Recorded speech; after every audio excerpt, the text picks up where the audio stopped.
O transtorno do espectro autista engloba diferentes síndromes marcadas por perturbações do desenvolvimento neurológico com 3 características fundamentais: dificuldade de comunicação, dificuldade de socialização e padrão de comportamento restritivo e repetitivo. Os sintomas podem variar dependendo da gravidade do diagnóstico. Ao mesmo tempo, o envolvimento do paciente em atividades artísticas, por exemplo, pode ajudar a melhorar a qualidade de vida e a inseri-lo no convívio social. Mentalistas.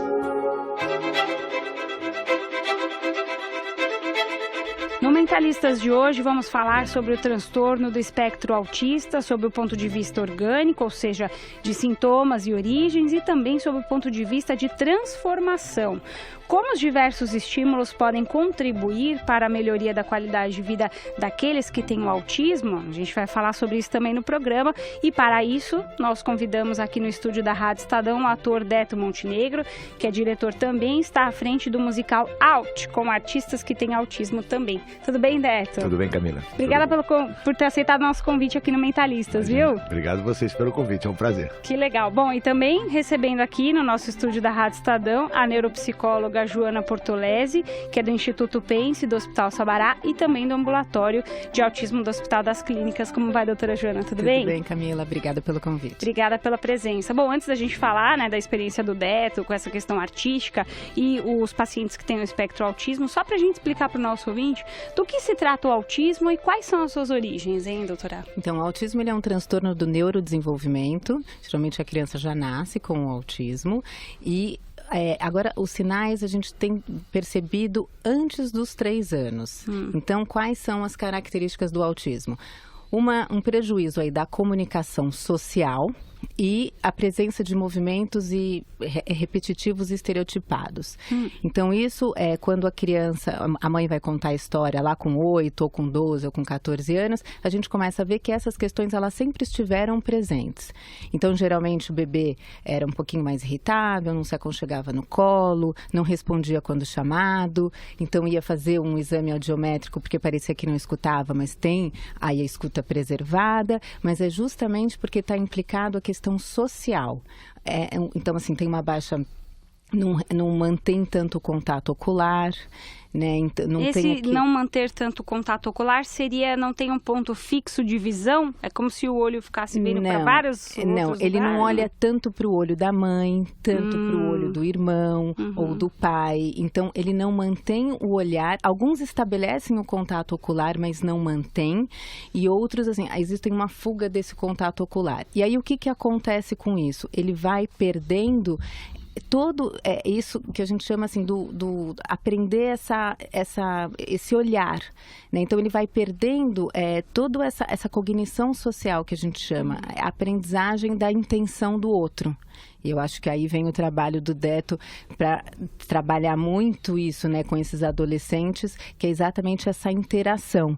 Então, lógico que não é só isso que produz essa dificuldade, né? A criança já tem um funcionamento onde isso não é preservado. No entanto, os estímulos externos, um treino parental é fundamental para que essas crianças adquiram. Por isso que a gente fala da intervenção precoce, o quanto ela é importante. Então, quanto antes, hoje assim, é muito comum já as mães estarem percebendo, acho que a gente teve aí no dia 2 de abril, que é o Dia Mundial da Conscientização do Autismo, e muitas campanhas, né, muita informação sobre o autismo. E até no consultório, no hospital, hoje é muito comum chegarem já crianças de 1 ano e 7 meses, 1 ano e meio, onde a mãe já fala assim, tô percebendo que a minha criança não aponta. Mas né? Isso condiz com uma realidade autista mesmo?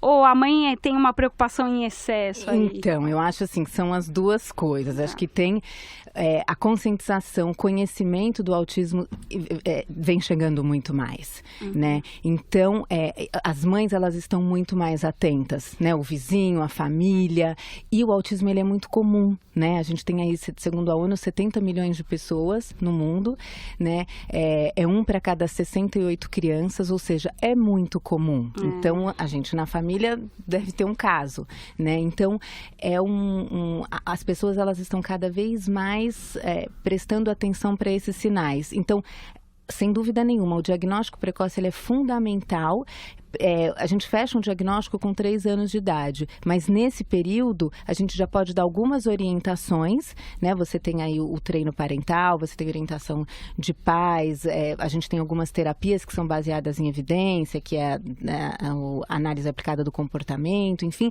que são trabalhos com a criança e com os pais, né? E também com os educadores e com a equipe que está em volta com a família dessa criança. Antes da gente se aprofundar um pouquinho mais nas origens, né, da genética e tudo mais, queria que o Deto já falasse um pouquinho mais como é que começou esse seu trabalho, não só com as pessoas que têm autismo, né, o espectro autista, mas também pessoas com deficiência. Conta um pouquinho mais pra gente dessa sua experiência artística. Eu já tinha uma vontade na Oficina dos Menestréis, que é onde, como eu chamo ali, ó, o nosso centro de treinamento, que eu tenho junto com meu parceiro Candé, de abrir essa atividade para todo tipo de profissional, né?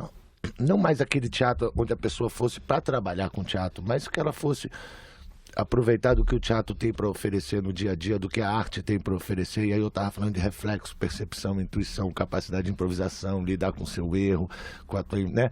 Trabalhar o teu ritmo, tua dinâmica de grupo, através da improvisação teatral, da música e da expressão corporal. Eu sempre acreditei nesse método, investi muito num público não só de artista, e não mais para o artista. Eu queria pegar aquele público como você faz um pilates, uma bike, uma caminhada no calçadão, sem querer ser uma atleta olímpica, porque é legal você ter uma atividade esportiva, faz bem. Eu acreditava ali como um centro de condicionamento artístico, onde a pessoa iria fazer um condicionamento artístico uma vez por semana, é o meu contato com cada grupo. Em 2003 eu conheci uma grande amiga cadeirante, chama Carol, e Carolzinha, inclusive, é mãe hoje em dia. A filha dela é minha aluna. Olha que história legal. Que legal, ainda. E a Carolzinha, cadeirante, eu tinha acesso ao teatro com uma facilidade no domingo de manhã. Propus abrir um grupo com essa característica de cadeirante. Aí começou a minha adaptação a fundo mesmo do método, aí não só mais para qualquer tipo de profissional, mas também para esses grupos que ficavam meio à margem, né? Tipo, aí te deu um insight na hora. Aí você eu falou, fui poxa, por que não trabalhar com esse público? Aí fui sendo procurado por amigos que trabalhavam com esses grupos assim, mais à margem mesmo, que foi um grupo, tive uma grande amiga que ela fazia caminhada com idosos, aí abriu uma turma só da maturidade, conheci uma grande amiga que trabalhava numa ONG, que fazia trabalhos com meninos com síndrome de Down, abriu o meu grupo Up, que pra mim era o contrário de Down pra mim era uma coisa pra baixo, eu queria chamar de Up. É, a conotação que dá mesmo. Aí eu chamei de Up.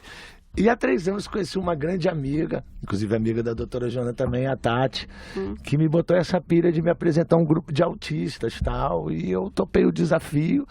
E por isso começou esse projeto Alt, mas já vem, como eu te contei, né? Já vem de uma pilha minha de transformar isso numa coisa aberta, um condicionamento artístico, desde para aquele cara que é porteiro no seu prédio, aquele diretor da nossa empresa. Todo mundo pode ter acesso à arte e tirar os benefícios que ela tem no seu dia a dia, na sua profissão, no seu lazer, no seu bem-estar, né? Quando você começou no mundo artístico, lá atrás, né? Você já tem a família, inclusive, né? Tem uma veia artística, não é, Deto? Quando você começou lá atrás, tinha essa integração das pessoas com deficiência já? Não. Ou não? Como é que você observa essa transição? Tinha por parte do meu mestre, meu irmão Oswaldo Montenegro, né? Que eu não sei se o ouvinte sabe, eu sou irmão do Oswaldo Montenegro. Sim. Comecei na década de 80, mas tinha assim, o Oswaldo ele dizia assim, pô, eu quero que o nosso público ele não só goste do espetáculo, eu quero que ele tenha uma vontade de estar aqui em cima com a gente, que ele sinta uma afinidade com essa turma, uma vontade não só de ver distante, mas ver e querer estar junto. E isso foi ficando na minha cabeça. Só que na cabeça do Oswaldo era uma coisa com artistas. O Oswaldo sempre gostou de trabalhar com o artista. Aí eu já comecei a desviar e comecei a trabalhar com o aluno, que é aquele profissional que não quer ser artista, mas já desse método do Oswaldo, trazendo o aluno e dizendo para ele, ó, você também pode subir no palco com a gente, também pode fazer uma atividade artística. Aí surgiu daí esse foco para esse tipo de público, né? Trabalhei com vários públicos desse tipo, tive uma experiência muito curiosa, já que a gente está num bate-papo, que foi em Moscou, na Rússia. Eu fui participar no festival de cinema, por acaso eu sou ator também, e participei de um filme chamado Colegas. Ah, que sim, famoso, Colegas, 3 meninos né? síndrome de Down. Eu faço um policial que vai atrás deles, fomos premiados em Moscou e tive a oportunidade de trabalhar esse método que eu estou te contando. Fiz workshop 4 dias com 15 meninos russos com síndrome de Down. Que legal! legal. E uma tradutora, claro que eu não falo russo, né? É isso que eu ia perguntar, como é que você não, eu sei falar comunicava? Spassiba eu aprendi. Mas que é Spassiba é obrigado. Spassiba. Se eu não estou errado. Que legal, então, Beto. E tive essa experiência de levar o método também, não só aqui para o nosso perfil do nosso país, né? Mas Sim. também em outro país com uma receptividade muito legal, eles fazendo os exercícios, foram 4 dias de um contato maravilhoso também. Mas aí, trazendo para o nosso papo, né? Levando e acreditando sempre que a arte é uma coisa boa e que todo mundo tem. Todo mundo tem. Não sei se todo mundo pode ser profissional. Como não sei se todo mundo vai ser um atleta olímpico e um recordista. Mas que você pode fazer um pilates, dar uma caminhadinha na praia mesmo com 80 anos, pode. Que mesmo legal. sendo autista, pode. Que claro legal. que o autista pode ter uma atividade esportiva, como o cadeirante pode ter uma atividade artística, como um menino com síndrome de Down, e cada um com a sua característica, né? Eu acho que o projeto, o Out, o que ele trabalha muito é o olhar, o entendimento, a compreensão da comunicação social, esperar a vez, o escuro que tem no espetáculo também. Que eu nem sabia, que né? É super interessante, porque geralmente eles têm uma dificuldade na integração sensorial. Então, eles estarem no escuro, às vezes é muito difícil, esperar a sua vez, né? A gente aprende muito o turno da fala. Com eles e com você, né, doutora? Porque um dia desse eu estava vendo uma matéria, eu estava dando uma entrevista também por uma rádio, e a pessoa estava me contando isso que a doutora está falando, que eles estão com uma sessão agora comemorativa para o mês de abril, campanha, que é o mês do autismo. E as salas de cinema não são adaptadas com essa característica que a doutora falou, como, eu não sei se você sabe, o começo do filme, ele é todo reduzido para dar time, eu não sabia, ou seja, trailers e apresentações, essas coisas, quando você faz para autismo, você já diminui, que é para dar um outro ritmo. A sala de cinema é aberta para eles saírem, porque às vezes eles têm essa necessidade. Então o cinema também já se adaptando. Eu quero só fazer uma breve pausa, porque, por incrível que pareça, o primeiro bloco já acabou, mas a gente vai ter tempo, a beça, para falar de várias questões aqui. A gente vai fazer um rápido intervalo aqui no Mentalistas. Estamos falando sobre o espectro autista, né? Daqui a pouquinho a gente traz mais informações aqui no programa.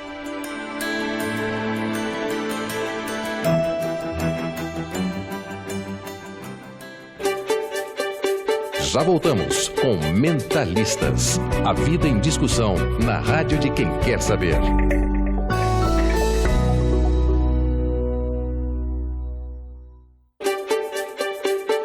Você ouve Mentalistas com Camila Tulinski.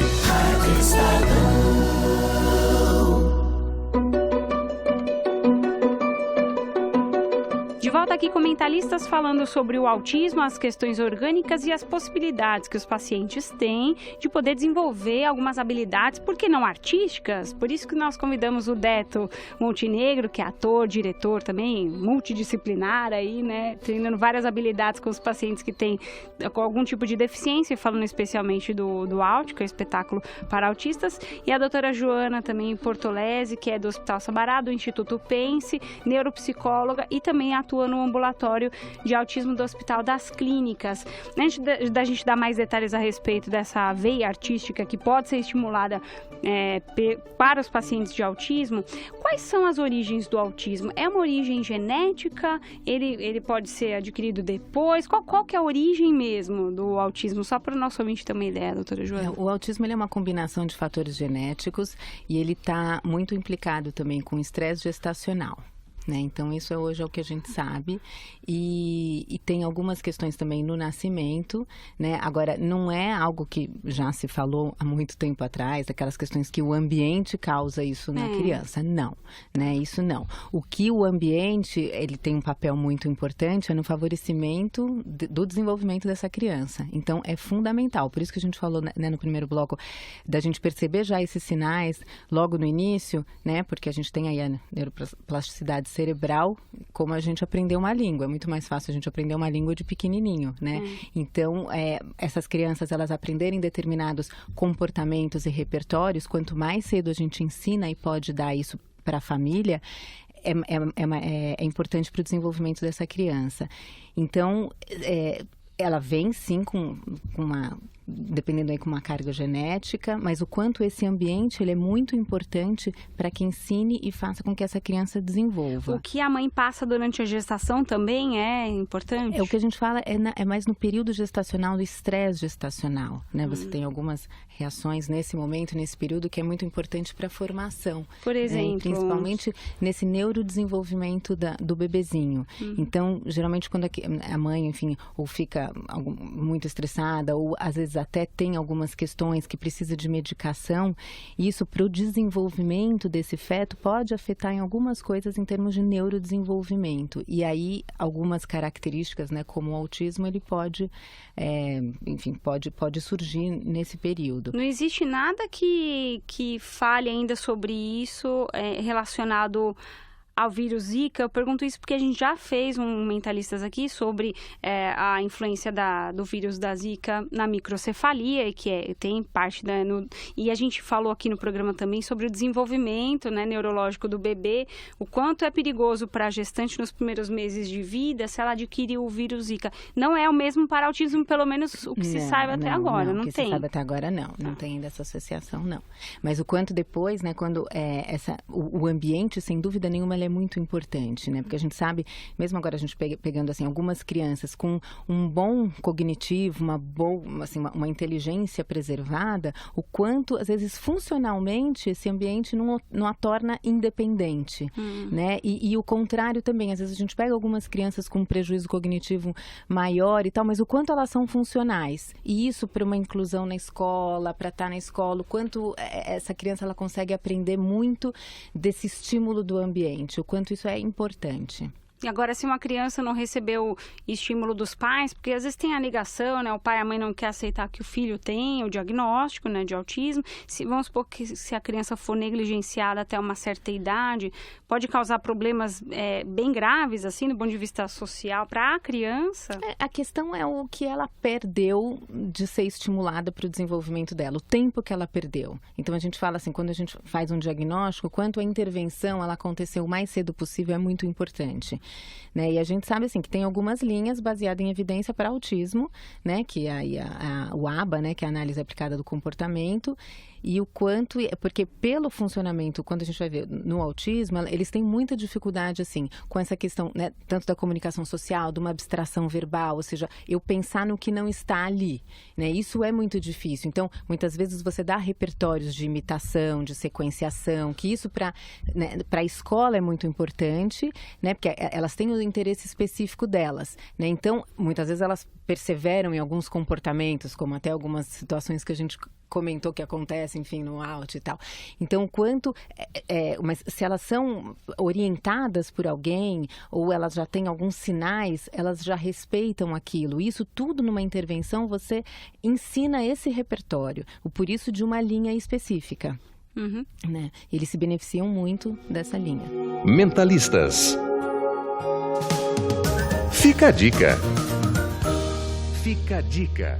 A dica do Mentalistas de hoje é o livro O Bebê Dragão, de Cláudia e Thor Genter. É uma história contada e ilustrada por um menino autista de 11 anos e transcrita pela mãe. Thor recebeu o diagnóstico de espectro autista aos 2 anos e 4 meses de vida. A mãe, Cláudia, compartilha a experiência em relação à saúde do filho, fala sobre dúvidas, angústias e insegurança comuns a famílias que vivenciam a experiência. O objetivo é abrir novas discussões e reflexões sobre o autismo e as suas possibilidades. Então a dica de hoje é o livro O Bebê Dragão, de Cláudia e Thor Genter, da editora Nova Letra Gráfica e Editora.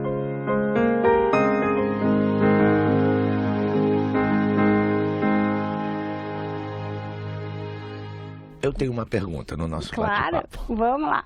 O autista é para sempre autista? Ou ele é reversível? Então, essa é uma boa pergunta, porque assim, hoje, quando a gente fala, a gente dá um diagnóstico, Hoje o autismo ele é um espectro, né? Então você tem o nível leve, moderado a grave. Você tem aí de 40% a 70% com deficiência intelectual, você tem comorbidades, né? Então você tem comorbidades com ansiedade, com depressão, com transtorno obsessivo compulsivo, e a gente vai entendendo esse ser humano e a gente vai pensando em prognósticos, né? Então assim, se tem um autismo leve, onde ele não tem a deficiência intelectual, então se ele é leve, ele não tem a deficiência intelectual, ele pode não ter nenhuma comorbidade, com transtorno de déficit de atenção, ou com o transtorno obsessivo compulsivo, que seja.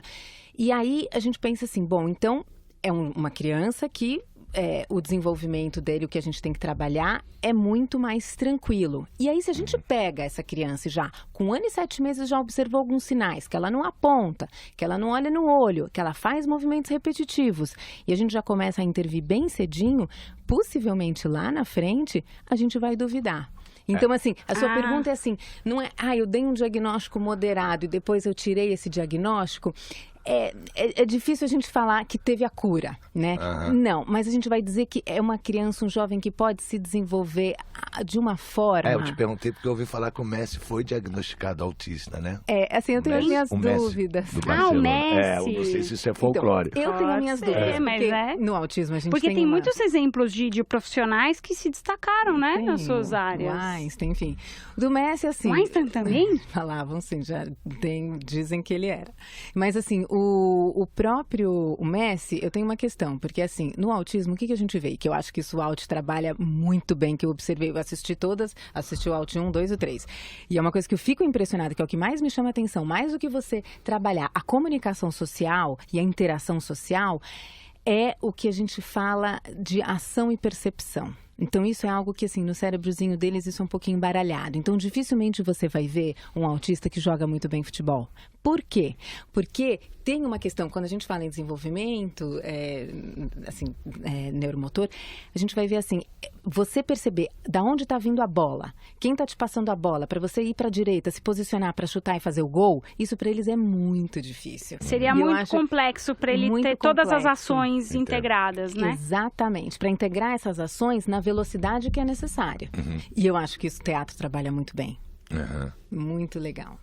Queria que você contasse mais do Alt, que é o espetáculo que o nosso ouvinte não conhece, alguns podem conhecer, mas... O Alt foi um apelido carinhoso que eu botei pro autista, porque tinham vários nomes, né? Doutor Espectro, tem também síndrome de...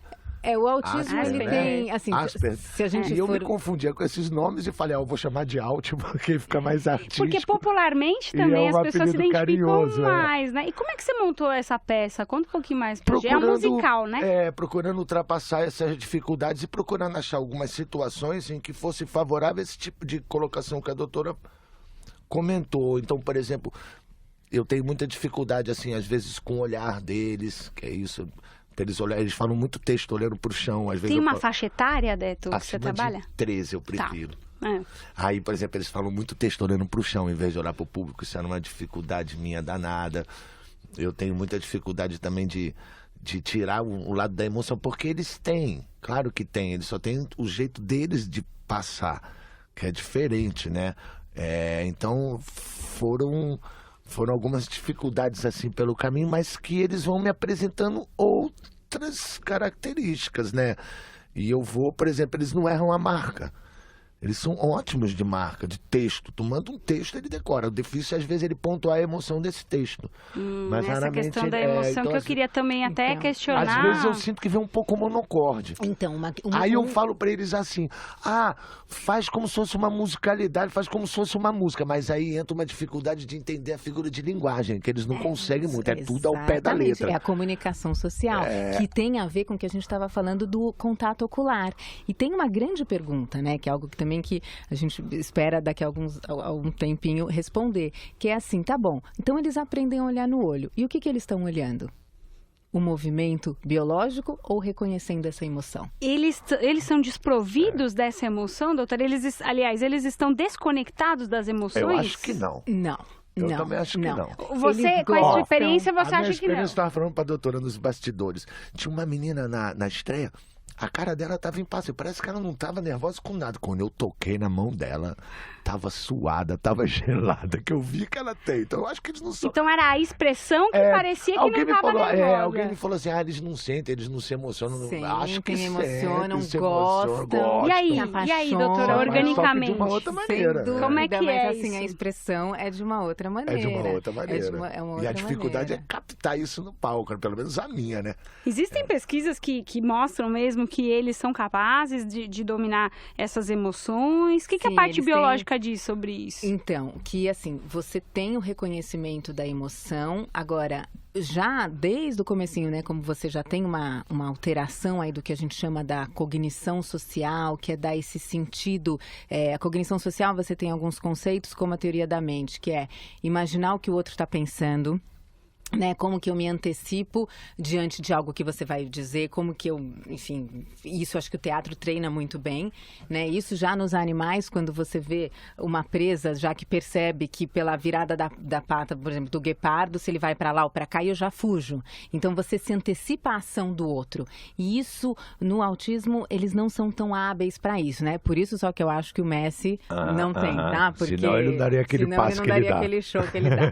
Então, e aí você tem também alguns conceitos como coerência central, que é você perceber o contexto, né? E aí, então, você chega na casa lá da sua avó para levar alguma coisa, tá tudo escuro, ela demora para atender, chega com um semblante triste, opa, alguma coisa aconteceu. E eu me modulo automaticamente com isso, né? Então, e isso, né, para a criança, ela já vem se desenvolvendo com essas dificuldades. Então, mas elas têm amigos, elas brincam, as crianças gostam, a gente vê hoje nas escolas o quanto elas estão mais incluídas, né? Enfim, aí a escola também acho que é um outro mundo aí pra gente conversar um pouquinho, mas é de uma maneira diferente, mas não menos. Nesse espetáculo Out, são só artistas autistas ou você já chegou a fazer a experiência de juntar? Você antecipou um projeto meu, mas então eu vou contar. Era segredo, mas eu vou contar. Você sabe que eu tenho esses 4 projetos sociais, né? Que eu faço, que é a Maturidade, o UP, que são meninos com síndrome de Down, o Out, e o Cadeirante, que é junto com o deficiente visual, junto com o cego. Porque eu tinha pouco cego na época, mas já tinha muito cadeirante. Aí eu pensei, se os cegos forem as pernas do cadeirante, os cadeirantes forem os olhos do cego, eles vão andar junto no palco. Aí nasceu o grupo Mix, que são esses 4 grupos. Você vai juntar os 4. Esse é meu projeto, vai chamar Geleia Geral. Fazer um espetáculo, todo mundo junto. Aquela vovó atuando com aquele out, com aquele up, com aquele cego, junto com aquele cadeirante. Que legal, mas é isso, né? É a inclusão. Vai ser legal, vai ser maneiro. Quando você começou a trabalhar com os pacientes que têm Down, né, os artistas com Down e os artistas com autismo, você sentiu diferença, até mesmo na maneira como você dirigiu o espetáculo, com esses pacientes que têm problemas cognitivos, do que são os cadeirantes e os cegos, por exemplo, que tem outros problemas, né? Eu são acho diferentes. Que os cadeirantes são diferentes. O UP, que eu chamo, né, que é o projeto com meninos com Down, eles são mais do improviso. Eu marco um roteiro onde o espetáculo vai ao vivo mesmo. O autista não dá pra improvisar muito, não. Você tem que seguir na linha. E eles seguem à risca. Eles seguem à risca. E se você improvisar, ele fala assim, você errou teu texto. E ele fala isso em cena. Aí eu cobro, tu errou teu texto, não é assim teu texto, não. Eles levam muito ao pé da letra. Tava contando aqui que eles têm dificuldade. Eu vivi casos curiosíssimos. Vou contar um pra você. Você pode contar pra gente? Eu não sei se eu já te contei, doutora. Eu tenho um grande aluno chamado Luquinha. Eu tava na cabine e ele no palco. Eu falei, Luquinha, sobe aqui na cabine. E ele gritou de lá do palco, mas eu estou autorizado? Eu achei estranho, ninguém usa esse termo, eu estou autorizado. O cara geralmente pergunta, né? Eu posso, né? Falei, tá, sobe aí. Você me autoriza? Eu falei, sobe eu. Subiu e tal. Acabou, fui embora, tava fechando a porta da cabine e tinha uma placa. Somente pessoas autorizadas. Olha, aí que legal. Eu me toquei porque que ele tinha mandado essa, entendeu? Exatamente. Então eles têm umas tiradas e eu tenho muita dificuldade de levar porque eu falo tudo figura de linguagem. É isso. Tem né? uma que eu falo assim pra A gente fala no cotidiano figura de linguagem, que eu sentei e falei assim, dei uma bronca e falei, agora o negócio é sério. Aí ele falou assim, mas eu não posso ao menos sorrir? Entendeu? Ele entendeu que era pra valer. Que tem não uma cena que vocês colocam isso no Out 3 que é perfeita, que traz vários exemplos. Essa cena foi a ideia da Tati. Conta um pouquinho pro nosso ouvinte, como que é? É isso que conta. Começa um texto, começa o texto, o menino dizendo assim, o autista dizem que a gente como é que fala? Leva tudo ao pé da letra. Aí nesse momento corta a luz dele, aparece um slide que é um pé, uma letra A com um pé. Aí ele fala, não sei o que a gente fala pelos cotovelos. Aí aparece um cotovelo com uma boca. Aí tem hora que ele fala e manda... Tá chovendo canivete. Ele manda a gente tirar o cavalinho da chuva. Que cavalinho? Que chuva? Ele não entende nada. E no final ele fala assim, no final a gente que paga o pato. Aí aparece a figura de um pato, que na cabeça dele, paga o pato, ele tá vendo o pato. Entendeu? Então, o que a gente fala, né? Essa dificuldade da abstração verbal. Vem daí, é isso. Vem daí. É difícil mesmo entender a foi um dos casos curiosos, mas eu dei muita risada. Porque quando eles levavam até da letra, aí ficava divertido. Que legal. Bom, eu queria assim, já puxar isso, né, para a doutora Joana. Qual o impacto para o paciente que está no palco sob a gerência aí literalmente a gerência ao pé da letra aqui do Deto? Quer dizer, fisicamente, individualmente, quais são os benefícios que esses artistas autistas estão tendo com esse tipo de trabalho, doutora Joana? Sem dúvida nenhuma, o social, tá, com seus pares, aprendendo um com o outro, essa comunicação, esperar, assim, decorar um texto, eles são realmente muito bons, porque é previsível, mas lidar com o que é imprevisível, construir um personagem, né, estar encenando algo que não são eles, né, esperar, assim, da integração sensorial, ter o contato físico, né, que geralmente é importante, aquelas cenas deles todos muito próximos um do outro, esperar a vez do outro, respeitar, saber a hora de ir para a coxia, de voltar para o palco. Isso é fantástico, porque eles... E aí, ainda mais assim, quando a gente fala da comunicação social, não só entender e compreender essas figuras de linguagem, né, ou obedecer o Deto, quando ele tá bravo, perceber quando o diretor tá no comando, quando a hora é de ficar quieto, né, porque não é sempre que o Deto vai falar, olha, agora eu quero que vocês fiquem quietos porque eu estou bravo. Não, tem toda uma percepção deles em relação a isso, né, então acho que tem uma série de fatores importantíssimos para o desenvolvimento da habilidade social desses pacientes, né? E também os turnos da fala, né? A gente geralmente vê a prosódia da fala. A gente estava até comentando, né, de um aluno, que eu acho que a marca dele, realmente essa alteração da prosódia da fala, que é não respeitar esses turnos, essas pausas, essas paradas, mas... né? E isso acho que com o teatro você aprende. Mas eu reparei também, doutora, não sei se são todos, que não só na pausa, como você falou, mas também no timbre, né? Uhum. É uma característica, eu sinto que os timbres são característicos. É uma fala um pouco robotizada. Às vezes, em alguns momentos, mais agudos, isso. O outro já fala mais, né? Isso é presente. Tem... É uma dos... Eu já reparei que é uma das características dele, vem muito na voz, mais do que no visual. Uhum. Não tem nenhuma alteração fenotípica, né? Como a gente vê, né, na síndrome de Down. Não tem. Não tem. Tanto que isso é uma dificuldade que as mães relatam quando são pequenininhos, né? Porque quando você vê alguma criança já com alguma alteração, com alguma síndrome, automaticamente a gente já se modula. Seria fácil de identificar. E o autismo não é. Não, e você que está conversando com ele, você já sabe. Você já sabe o que pode vir. No autismo, não. Você não tem nenhuma alteração específica, né? Então, a não ser que tenha uma comorbidade com uma síndrome, aí tudo bem. Mas assim, no autismo, não. Você não tem nenhuma alteração fenotípica. Então, às vezes, aquela criança começa a fazer uma birra, começa a se jogar no chão e... É o que as mães falam. Teve uma campanha nos Estados Unidos, de uns botões que eles usavam, que era assim, meu filho não é mal educado, ele simplesmente tem autismo, né? Porque era assim, as pessoas têm um estigma em relação a isso. Ah, a mãe não educa, e não é nada disso. Ele vai ter os momentos dele, e não significa que ele não esteja em intervenção, que a mãe não está muito capacitada para lidar com ele,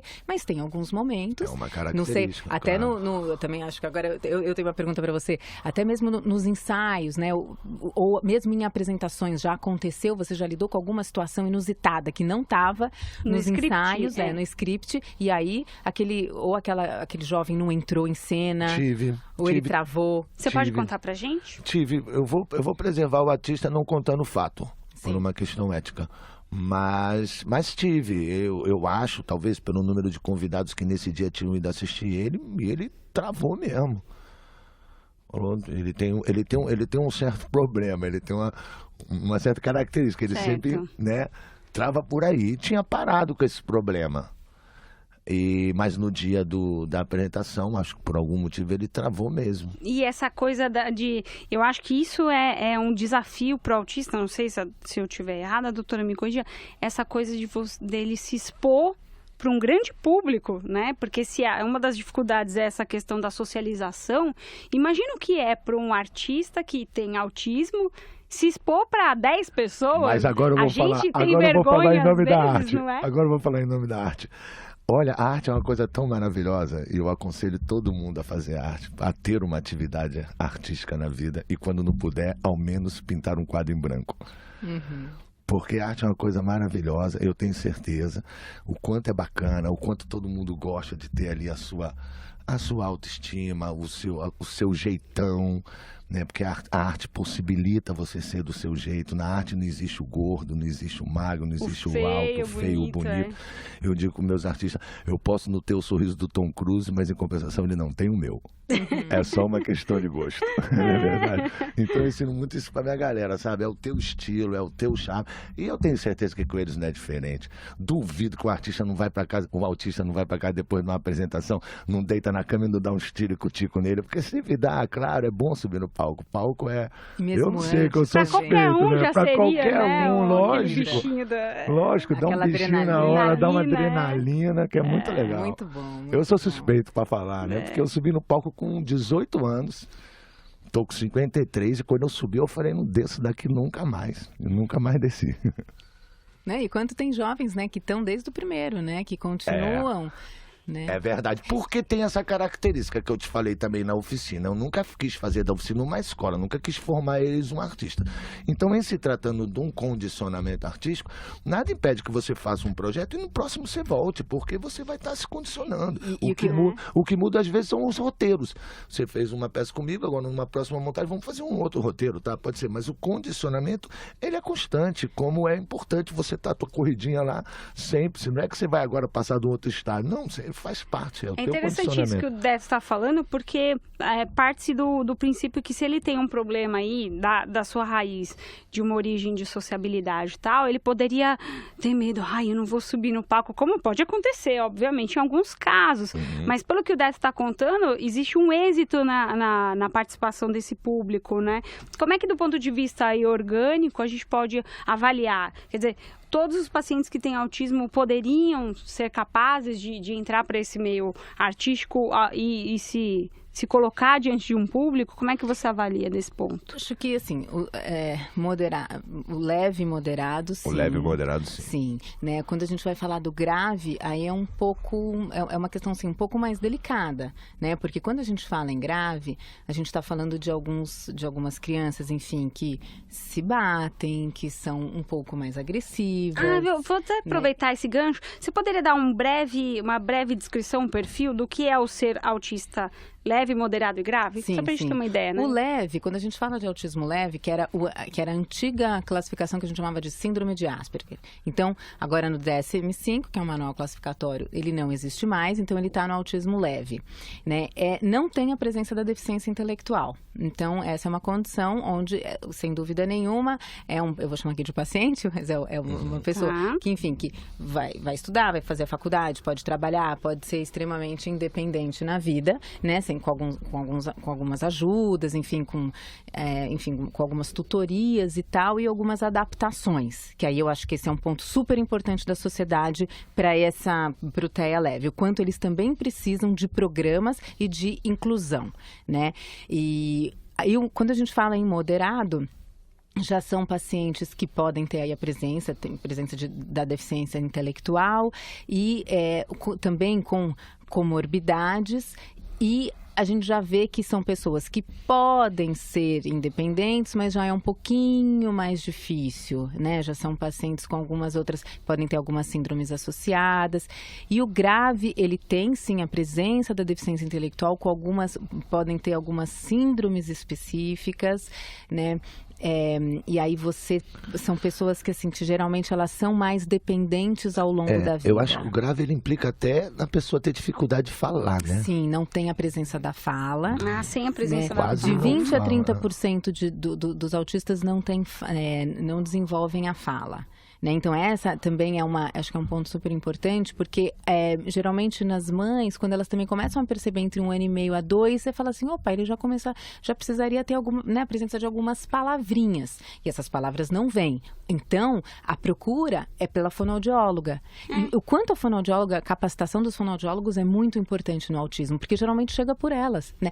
O pediatra, sem dúvida nenhuma, a capacitação dos pediatras é importantíssima, já para começar a perceber alguns sinais ali pequenininho no consultório, e depois a fonoaudióloga, sem dúvida nenhuma, é muito importante, porque vai chegar no psiquiatra ou no neurologista muito depois, né? E possivelmente vem encaminhado deles. E aí começa, sem dúvida nenhuma, esse trabalho do desenvolvimento da fala. Com algumas comorbidades, algumas síndromes específicas, realmente a gente também vê que eles não desenvolvem a fala, e aí são esses casos mais graves. Bom, a gente vai fazer um rápido intervalo, vamos voltar daqui a pouquinho com o terceiro bloco do Mentalistas, falando sobre o espectro autista. Vamos falar de tratamento, vamos falar da experiência um pouco mais do Deto, quanto ele conseguiu observar de mudanças dos seus alunos, dos seus artistas, né, que fazem parte desse espetáculo. A gente volta daqui a pouquinho.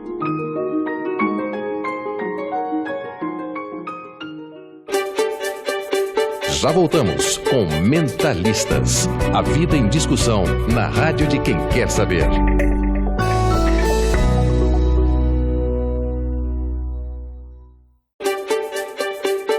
Você ouve Mentalistas com Camila Tulinski.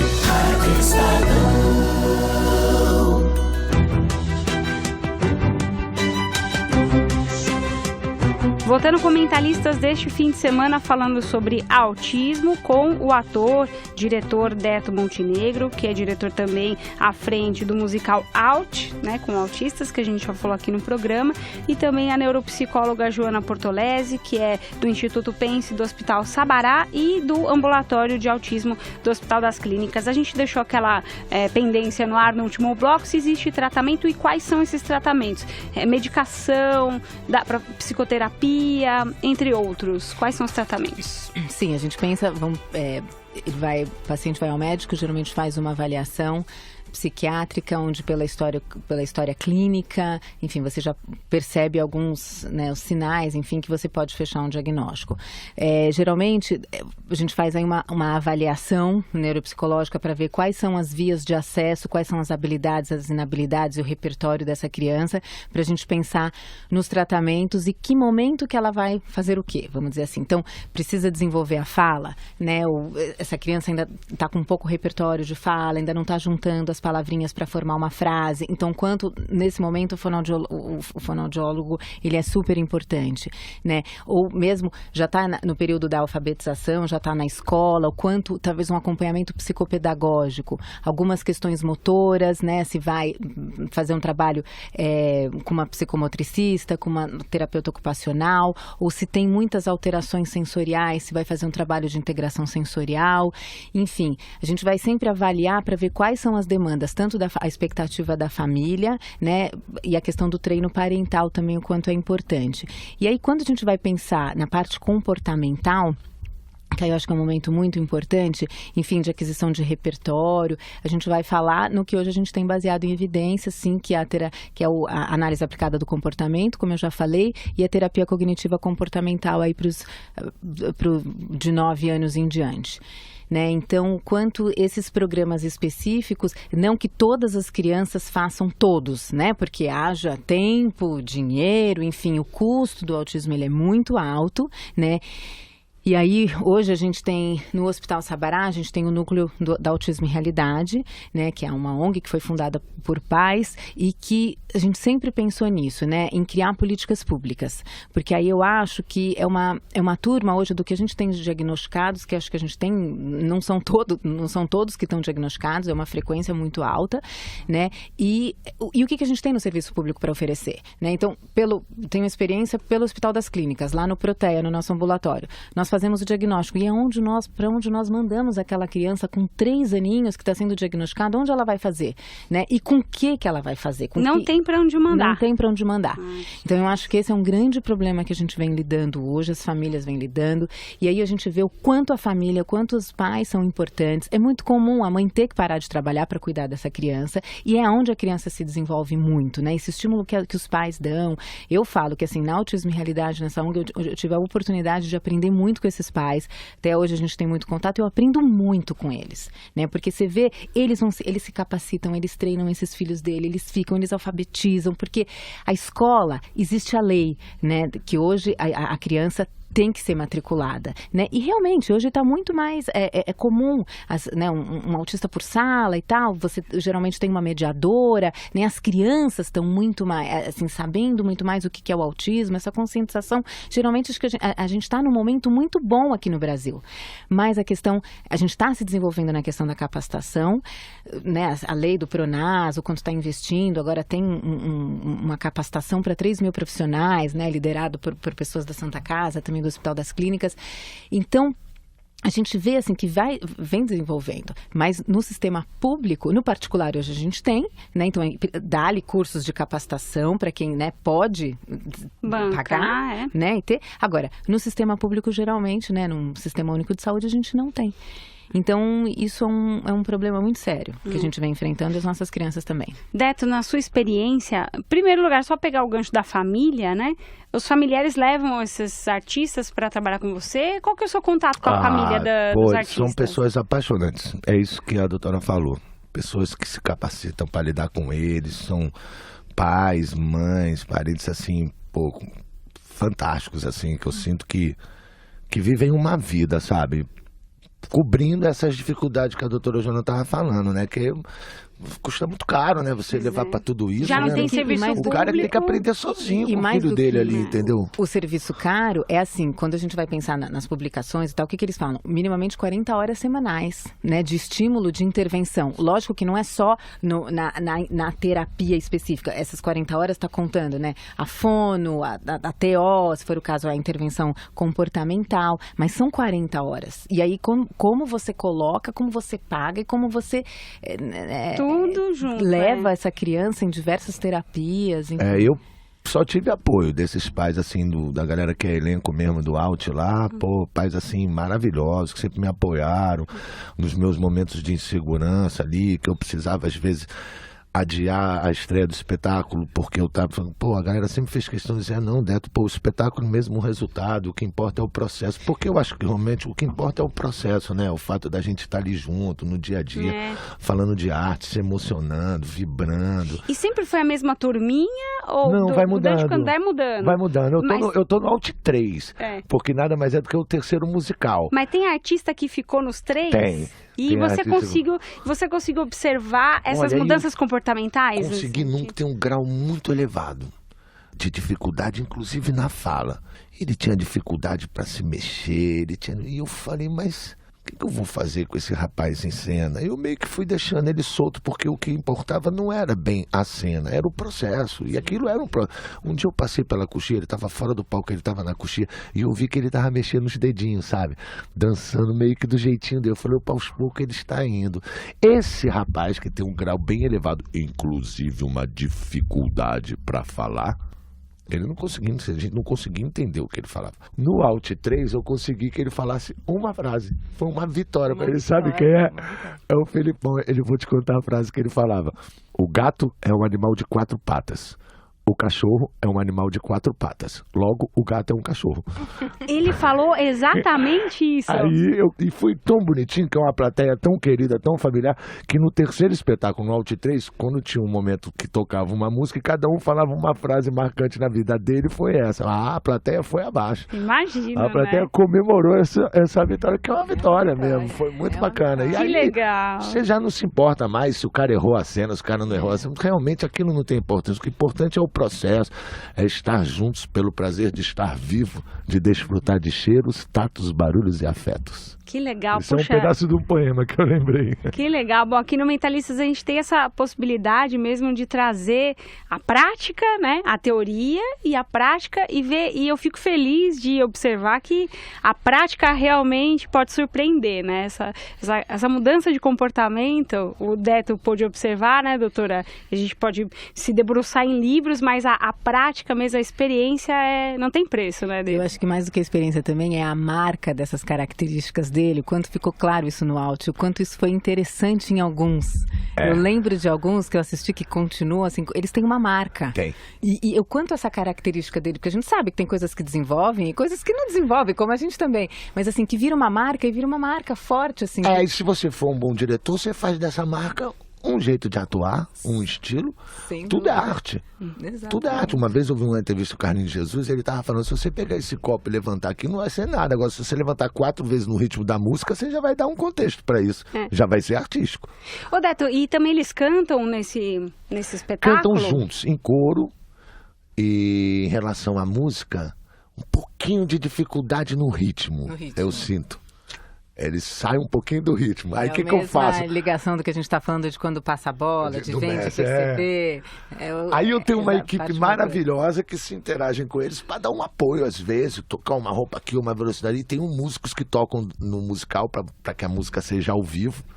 Então, por exemplo, eu tenho uma aluna que canta, mas ela saiu um pouquinho do ritmo. Aí eu já tenho uma outra convidada minha que está na banda que canta com ela e a gente vai se ajudando, né?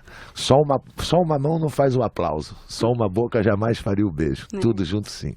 Que legal. Bom, vamos prestar um serviço, então, para os nossos ouvintes aqui da Rádio Estadão que estão acompanhando esse programa, né, Mentalistas. Primeiro, do ponto de vista de procura de ajuda, clínica e tudo mais, qual que deve ser a principal indicação dos pais, né, quando eles percebem que o filho tem características do autismo? O que ele deve procurar primeiro, hein, doutora Joana? Se os pais já começam a perceber, já pode procurar, né, um médico, ou seja, um psiquiatra da infância e adolescência, ou mesmo um neurologista, especialista em autismo, ou quando a gente fala da infância e adolescência, já é um profissional já especialista nesse desenvolvimento infantil, né, do que vem um desenvolvimento típico, mas do desenvolvimento atípico, até para poder ter um direcionamento, mas geralmente o psiquiatra ou o neurologista. E só isso, você acredita que basta ou seria interessante agregar atividades? Aí sem dúvida nenhuma, né? Quando ele vai para o psiquiatra, para o neurologista, ele vai, pela história, que a gente conversou um pouquinho, identificar alguns sinais e aí ele, sem dúvida nenhuma, vai contar com uma equipe multiprofissional, né, para fazer essas avaliações, para saber, enfim, nível de desenvolvimento, repertório, tanto da parte cognitiva quanto da parte da linguagem, quanto da parte de funcionalidade, algumas escalas onde vão ver se esses comportamentos estão presentes, a gravidade, né? E aí, assim, geralmente esse médico ele entra em contato com a escola, faz o direcionamento aí para os profissionais, para as avaliações e vê qual é o momento de intervenção dessa criança. E Deto, o que para você, como artista e diretor, é trabalhar com o público autista? Emoção, aprendizado, capacidade de compreensão, enxergar a arte como uma coisa realmente ampla, aberta, mas acima de tudo emoção. Me emociono muito com eles. Para os ouvintes que quiserem acompanhar o espetáculo de perto, ter essa experiência que a doutora Jana já foi nos 3 autos, né? Ah, legal. Conta um pouquinho pra gente como é que ele pode fazer, o nosso ouvinte liga pode para a Oficina dos Menestréis. Eu vou deixar o telefone pro seu ouvinte, que é o 5575. 0 prestadora 11 72, que é o 11, 5575-7472, ou entra no site da Oficina dos Menestréis, né?